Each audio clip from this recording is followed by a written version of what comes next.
ಆಸ್ಪತ್ರೆಗೆ ಸಾಗಿಸುವಾಗ ಮತ್ತೊಂದು ಮಗು ಮೃತಪಡುತ್ತೆ. ಆರುಷ್ ಅಂತ ಕಾಣಿಸುತ್ತೆ ಆ ಮಗು. 9 ಗಂಟೆಗಳ ಸತತ ಕಾರ್ಯಾಚರಣೆ ಕೈ ಹಿಡಿಲಿಲ್ಲ. ಗೋಡೆಯಡಿ ಸಿಲುಕಿದ್ದಂತ ಆರ್ಯನ್, ಆರುಷ್ ಇಬ್ರು ಕೂಡ ಸಾವನ್ನಪ್ಪಿದ್ದಾರೆ. ಸ್ಥಳದಲ್ಲೇ ಮೃತಪಟ್ಟಿದ್ದ 2.5 ವರ್ಷದ ಆರ್ಯನ್ ಆಸ್ಪತ್ರೆಗೆ ಸಾಗಿಸುವ ಸಂದರ್ಭದಲ್ಲಿ 1.5 ವರ್ಷದ ಮಗು ಆರುಷ್ ಸಾವನ್ನಪ್ಪಿರೋದು. ಸಾವನ್ನ ಗೆದ್ದು ಬಂದಿದ್ದು ಮಾತ್ರ ತಾಯಿ ಅಶ್ವಿನಿ. ತಾಯಿಯ 2 ಕಾಲುಗಳಿಗೂ ಗಂಭೀರ ಗಾಯಗಳಾಗಿದೆ. ಆಸ್ಪತ್ರೆಯಲ್ಲಿ ಅಶ್ವಿನಿಗೆ ಚಿಕಿತ್ಸೆಯನ್ನು ಮುಂದುವರಿಸಲಾಗ್ತಾ ಇದೆ. ಅವಶೇಷದ ಅಡಿ ಸಿಲುಕಿದ್ದಂಥ ಒಂದು ಮಗು ಸಾವನ್ನಪ್ಪಿರುವುದು. ಮಾಹಿತಿಗಳ ಪ್ರಕಾರ ಆರ್ಯನ್ ಅನ್ನೋ ಮಗು ತಾಯಿಯ ಕಾಲ ಅಡಿ ಸಿಕ್ಕಾಕೊಂಡಿತ್ತು ಅನ್ನೋ ಮಾಹಿತಿ ಇದೆ. ತಾಯಿಯ ಅಶ್ವಿನಿ ಏನಿದಾರಲ್ಲ ಅವರ ಕಾಲಿನ ಅಡಿ ಸಿಕ್ಕಾಕೊಂಡಿತ್ತಂತೆ. ಆ ಮಗುವಿಗೆ ಉಸಿರಾಡೋದಕ್ಕೆ ಆಗೇ ಇಲ್ಲ, ಅಲ್ಲೇ ಸ್ಥಳದಲ್ಲೇ ಅದು ಮೃತಪಟ್ಟಿದೆ. ಆದರೆ ಆರ್ಯನ್ ಆರುಷ್ ಆ ಮಗು ಜೀವಂತ ಇತ್ತು, ಕೈಯೆಲ್ಲ ಅಲ್ಲಾಡ್ತಾನೆ ಇತ್ತು. ಆ ಮಗುವಿನ ಕೈ ನೋಡಿ, ಆ ತಾಯಿಯನ್ನು ಆಸ್ಪತ್ರೆಗೆ ಕರ್ಕೊಂಡು ಹೋಗ್ತಾ ಇರುವಂಥ ಒಂದು ದೃಶ್ಯ ಅದು. ನಿಜಕ್ಕೂ ಹೃದಯ ವಿದ್ರಾವಕವಾದಂಥ ಒಂದು ಘಟನೆ ಇದು. ಈ ರೀತಿಯಾಗಿ ಯಾರಿಗೂ ಕೂಡ ಆಗಬಾರ್ದು. NDRF ತಂಡ ಬಂದು ಸತತವಾಗಿ ಕಾರ್ಯಾಚರಣೆಯನ್ನು ನಡೆಸಿ ತಾಯಿಯನ್ನು ರಕ್ಷಣೆ ಮಾಡುವಲ್ಲಿ ಯಶಸ್ವಿ ಆದರೂ ಕೂಡ ಆ ತಾಯಿ ಮಾತ್ರ ಕೇಳ್ತಾ ಇರೋದು ಎಲ್ಲಿ ನನ್ನ ಮಕ್ಕಳು ಅಂತ ಹೇಳಿ. ಆಕೆ 2 ಕಾಲುಗಳಿಗೆ ದೊಡ್ಡ ಮಟ್ಟದ ಗಾಯಗಳಾಗಿದೆ. ಗಾಯಗಳಾಗೋದೇನು ಏನೋ ಆಗದೇ ಇದ್ದರೆ ಸಾಕಪ್ಪ, ಏಕೆ ಅಂತ ಹೇಳಿದರೆ ಆ ರೀತಿಯಾಗಿ ಆಗಿದೆ ಪರಿಸ್ಥಿತಿ. ಆ ಗೋಡೆಯ ಅವಶೇಷಗಳ ಅಡಿ ಸಿಕ್ಕಾಕೊಂಡು ಬದುಕುಳಿದಿದ್ದೇ ಹೆಚ್ಚು ಅವರು. ಇನ್ನು ಕೈಕಾಲೇನಾದರೂ ಆಗಿಬಿಟ್ರೆ ಹೆಂಗಪ್ಪ ಪರಿಸ್ಥಿತಿ. 2 ಮಕ್ಕಳು ಬೇರೆ ಕಳ್ಕೊಂಡಿದ್ದಾರೆ. ಆ ನೋವನ್ನು ಇಡೀ ಜೀವನ ಪೂರ್ತಿ ಅವ್ರಿಗೆ ಅರಗಿಸ್ಕೊಳ್ಳೋದಕ್ಕಾಗಲ್ಲ. ಅದಾದ ನಂತರ ಕೈಕಾಲಿಗೇನಾದರೂ ಆಗಿಬಿಟ್ರೆ ಮುಗದೇ ಹೋಯ್ತು ಕತೆ. ಅವ್ರ ಜೀವನನೇ ಸಂಪೂರ್ಣವಾಗಿ ನಾಶ ಆಗಿ ಹೋಗ್ಬಿಡುತ್ತೆ. ಕೈಗೂಡಲಿಲ್ಲ ಇಬ್ಬರು ಮಕ್ಕಳನ್ನು ಕಾಪಾಡುವಂಥ ಅಶ್ವಿನಿ ಯತ್ನ. ಇದು ಹೊಟ್ಟೆ ಉರಿಯೋದು. ಮಕ್ಕಳಿಗೆ ಏನೂ ಆಗದಂತೆ ಕೈ ಅಡ್ಡ ಹಿಡಿದಿದ್ರು ಅಶ್ವಿನಿ. ಕೈ ಏನು, ಇಡೀ ಬಾಡಿನೇ. ಇಬ್ಬರು ಮಕ್ಕಳಿಗೆ ರಕ್ಷಾ ಕವಚದಂತೆ ಇದ್ರು ತಾಯಿ. ಗೋಡೆ ಅವ್ರ ಮೇಲೆ ಬಿದ್ದರೂ ಕೂಡ ಕೈ ಅಡ್ಡ ಹಿಡಿದು ಬಿದ್ಕೊಂಡಿದ್ರು ಪಾಪ ಅಶ್ವಿನಿ ಅವರು. ಅವ್ರನ್ನ ರಕ್ಷಣೆ ಮಾಡೋದಕ್ಕೆ ಗಂಟೆಗಟ್ಟಲೆ, ನಿಮಿಷ ಅಲ್ಲ ಗಂಟೆಗಟ್ಟಲೆ ಆ ರೀತಿಯಾಗಿ ಅವರನ್ನು ಕಾಪಾಡಿಕೊಳ್ಳೋದಕ್ಕೆ ಪ್ರಯತ್ನವನ್ನು ಪಟ್ಟಿದ್ರು. ಆದರೂ ಕೂಡ ದೇವರಿಗೆ ಆ ತಾಯಿಯ ಪ್ರಾರ್ಥನೆ ಕೇಳಿಸಲೇ ಇಲ್ಲ.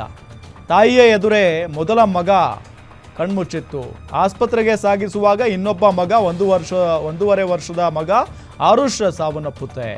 ಪಕ್ಕದಲ್ಲೇ ಮೊದಲ ಮಗ ಸಾವನ್ನಪ್ಪಿರೋದು. ಎಂತಹ ಘಟನೆ ರೀ ಇದು. ನಿಜಕ್ಕೂ ಕೂಡ ಕಣ್ಣೀರು ಬರುತ್ತೆ. ಯಾಕೆ ಅಂತ ಹೇಳಿದರೆ ಇಂಥ ಘಟನೆಗಳು ಯಾವತ್ತೂ ಕೂಡ ಯಾರ ಮನೆಯಲ್ಲೂ ಕೂಡ ಯಾರಿಗೂ ಆಗಬಾರ್ದು. ಭಾಳ ಎಚ್ಚರಿಕೆಯಿಂದ ಇರಬೇಕು. ಇಂಥ ಸಂದರ್ಭದಲ್ಲಿ ಮಳೆ ಬರ್ತಾ ಇದೆ ಅಂತ ಅಂದಾಗ ಗುಡ್ಡದ ಅಕ್ಕಪಕ್ಕದಲ್ಲಿ ಮನೆ ಇರುವಂಥವರು ಭಾಳ ಹುಷಾರಾಗಿರಬೇಕು. ಆದಷ್ಟು ಮಳೆಗಾಲ ಮುಗಿಯೋವರೆಗೂ ಮನೆ ಖಾಲಿ ಮಾಡಿದ್ರು ಒಳ್ಳೆಯದೇ, ಭಾಳ ಒಳ್ಳೆಯದು. ಹಾಗಾಗಿನೇ ಮೊನ್ನೆ ಆ ಭಾಗದ ಜಿಲ್ಲಾಧಿಕಾರಿಗಳು ಅಥವಾ ಸಂಬಂಧಪಟ್ಟಂಥ ಅಧಿಕಾರಿಗಳು ಇದರ ಬಗ್ಗೆ ಆದೇಶವನ್ನು ಹೊರಡಿಸಿದ್ರು. ಗುಡ್ಡದ ಅಕ್ಕಪಕ್ಕದ ನಿವಾಸಿಗಳೆಲ್ಲ ಮನೆ ಖಾಲಿ ಮಾಡಿ ಬೇರೆ ಕಡೆಗೆ ಶಿಫ್ಟ್ ಆಗಿ ಅನ್ನೋ ನಿಟ್ಟಿನಲ್ಲಿ ಸೂಚನೆಯನ್ನು ಕೊಟ್ಟಿದ್ರು. ಯಾಕೆ ಅಂದರೆ ಇಂಥ ಘಟನೆಗಳು ಆಗಬಾರ್ದು ಅಂತ ಹೇಳಿನೇ. ಆದರೆ ನೋಡಿ ಎಂಥ ದುರ್ದೈವ.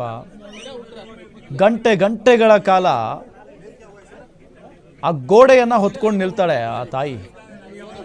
ಗೋಡೆಯನ್ನು ಹೊತ್ಕೊಂಡು ನಿಲ್ಲಕ್ಕೆ ಸಾಧ್ಯನೇ ಇಲ್ಲ. ಆದರೂ ಕೂಡ ನನ್ನ ಮೇಲೆ ಬೀಳಿ ನನಗೇನಾದರೂ ಆಗಲಿ, ನನ್ನ ಮಕ್ಕಳಿಗೇನೋ ಆಗಬಾರ್ದು ಅಂತ ಹೇಳಿ ಕೈಯನ್ನು ಅಡ್ಡ ಹಿಡ್ಕೊಂಡು ನೋಡಿ, 2 ಕೈ, ಆ ಕಡೆ ಕೈ ನೋಡ್ಬೋದು, ಈ ಕಡೆ ಕೈ ನೋಡ್ಬೋದು. ಆಕೆಯ ತಲೆ ಮೇಲೂ ಕೂಡ ಗೋಡೆ ಇದೆ, ತಲೆ ಮೇಲೂ ಗೋಡೆ ಇದೆ. ಅದರಲ್ಲೂ ರೀ ಅಂತ ಕರಿತಾ ಇದ್ದಾರೆ ನೋಡಿ. ಒಂದು ಮಗು ಆ ಕ್ಷಣಕ್ಕೆ ಈ ದೃಶ್ಯದಲ್ಲಿ ಏನು ತೋರಿಸ್ತಾ ಇದ್ದೀವಲ್ಲ ನಾವು, ಆ ಗೋಡೆ ಕುಸಿದ ದೃಶ್ಯದಲ್ಲಿ ಅಲ್ಲಿ ಆ ಮಗು ಜೀವಂತ ಇದೆ. ಆರುಷ್ 1.5 ವರ್ಷದ ಕಂದ ಅದು ಆರುಷ್.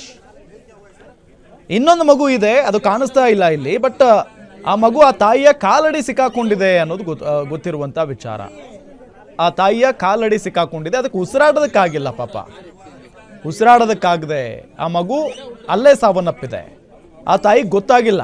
ಅಂದರೆ ಒಂದು ಮಗು ಬದುಕಿದೆ ಅಂತ ಹೇಳಿ ಆ ತಾಯಿಗೆ ಗೊತ್ತಾಗ್ತಾ ಇದೆ ಈ ಕ್ಷಣಕ್ಕೆ. ಬಟ್ ಒಳಗಡೆ ಇರುವಂಥ ಮಗು ಸಾವನ್ನಪ್ಪಿಬಿಟ್ಟಿದೆ ಆಲ್ರೆಡಿ. ಸೊ ನಮ್ಮನ್ನು ಕಾಪಾಡಿ ಅನ್ನೋ ನಿಟ್ಟಿನಲ್ಲಿ ಆ ತಾಯಿ ಹೇಳ್ತಾ ಇದೆ ಅಲ್ಲಿ. ಆದರೂ ಕೂಡ ಸತತವಾಗಿ 9 ಗಂಟೆಗಳ ಕಾರ್ಯಾಚರಣೆ ನಡೆದಿದೆ. ಸತತವಾಗಿ 9 ಗಂಟೆಗಳ ಕಾಲ ಇಂಥ ಘಟನೆಗಳಾದಾಗ ಎಷ್ಟು ತುರ್ತಾಗಿ ಅವರನ್ನು ಕಾಪಾಡ್ಕೊಳ್ತೀವೋ ಅವರು ಬದುಕುಳಿಯುವಂಥ ಸಾಧ್ಯತೆ ಇರುತ್ತೆ. ಇಲ್ಲ ಅಂತ ಅಂದರೆ ಅದು ಸಾಧ್ಯನೇ ಇಲ್ಲ. ಎಸ್ ನೋಡಿ, NDRF ತಂಡ ಆಕೆಯನ್ನು ರಕ್ಷಣೆ ಮಾಡಿಕೊಂಡು ಆಸ್ಪತ್ರೆಗೆ ಸಾಗಿಸುವಂಥ ದೃಶ್ಯವನ್ನು ನಿಮಗೆ ತೋರಿಸ್ತಾ ಇದ್ದೀವಿ. ಒಂದು ಕಡೆ ಅವರು ಗೋಡೆಯ ಕೆಳಗಡೆ ಸಿಕ್ಕಾಕೊಂಡಿರುವಂಥ ದೃಶ್ಯವನ್ನು ನೋಡ್ತಾ ಇದ್ದೀವಿ. ರೀ ಬನ್ನಿ, ಎಲ್ಲಿದ್ದೀರಾ ಅಂತ ಹೇಳಿ ಆ ತಾಯಿ ಗೋಗರಿತಾ ಇದೆ. ಅವರ ಹಸ್ಬೆಂಡ್ ಕರಿತಾ ಇರುವಂಥದ್ದು. ರೀ ಎಲ್ಲಿದ್ದೀರಾ, ಬನ್ನಿ, ಕಾಪಾಡಿ ನಮ್ಮನ್ನ ಅಂತ ಹೇಳಿ ಆ ತಾಯಿ ಗೋಗರಿತಾ ಇರುವಂಥ ಒಂದು ದೃಶ್ಯ. ಹೊಟ್ಟೆ ಉರಿಯುತ್ತೆ ನೋಡಿ. ಆ ಮಗು ಹೆಂಗೆ ಮಲ್ಕೊಂಡಿದೆ, ಆ ಮಗುಗೆ ಏನಾಗ್ತಾ ಇದೆ ಅಂತಾನೆ ಗೊತ್ತಿಲ್ಲ. ಅಲ್ಲಿ 1.5 ವರ್ಷದ ಮಗು. ಅದು ಏನು ನಡೆದಿದೆ, ಏನಾಗ್ತಾ ಇದೆ, ಏನೇನು ಗೊತ್ತಿಲ್ಲ ಅದಕ್ಕೆ. ಪಾಪ ತಾಯಿ ಇದೆ ಅಲ್ಲಿ ನೋಡಿ, ಇಲ್ಲಿ ಆಟ ಆಡ್ತಾ ಇದೆ ಅದು ಮಗು. ತಾಯಿಯ ಕೈ ಕೆಳಗಡೆ ಆ ಮಗು ಸಿಕ್ಕಾಕೊಂಡಿರೋದು. ಅಂದರೆ ನನ್ನ ಮಗುಗೇನೋ ಆಗಬಾರ್ದು ಅಂತ ಹೇಳಿ ತಾಯಿ ಅಡ್ಡ ಬಿದ್ದಿದ್ದಾರೆ. ಅವರ ಬೆನ್ನ ಮೇಲೆ, ಇಡೀ ದೇಹದ ಮೇಲೆ ಗೋಡೆ ಬಿದ್ದಿರೋದು. ಗೋಡೆ ನಿಂತ್ಕೊಂಡಿದೆ. ಉಸಿರಾಡೋದಕ್ಕಾದರೂ ಆಗುತ್ತೇನ್ರಿ? ಅಷ್ಟೊತ್ತು ಆ ತಾಯಿ ಆ ಮಕ್ಕಳನ್ನು ಕಾಪಾಡಿಕೊಳ್ಳೋದಕ್ಕೆ ಪಟ್ಟಿದಾಳಲ್ಲ ಹರಸಾಹಸವನ್ನು. ಅದಕ್ಕೆ ತಾಯಿ ಅಂತ ಅನ್ನೋದು. NDRFನಿಂದ ಸತತವಾಗಿ ಕಾರ್ಯಾಚರಣೆಯನ್ನು ನಡೆಸಿ ಅದಾದ ನಂತರ ತಾಯಿಯನ್ನು, ಮಕ್ಕಳನ್ನು ರಕ್ಷಣೆ ಮಾಡೋದಕ್ಕೆ ನೋಡ್ತಾರೆ. ತಾಯಿ ಮತ್ತು 1.5 ವರ್ಷದ ಮಗು ಆರುಷ್ ಬದುಕುಳಿದಿರೋದು ಗೊತ್ತಾಗುತ್ತೆ.